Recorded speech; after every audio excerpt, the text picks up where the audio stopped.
Scooter ஓட்டச் சொல்லுவேன், இடுப்பில் கையை போடுவேன், முன்னால் பார்த்து ஓட்டுன்னு பின்னால் மெல்ல கிள்ளுவேன்.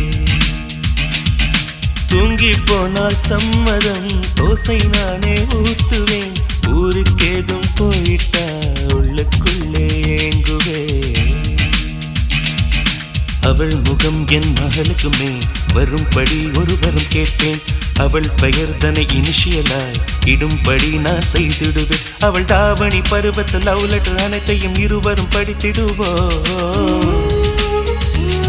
எங்கள் முதுமை பருவத்து முத்தங்கள் கூட இனிப்பென ருசித்திடுவோம். வெங்காயத்தை வெட்டும் போதும் கண்கலங்க கூடாதம்மா, வெங்காயமே வேண்டாம் கண்ணே நான் அது வெறுத்திடுவேன். காஞ்சி பட்ட சேலை கட்டி கால் கொலுசில் தாளம் தட்டும் கன்னி பொன்னே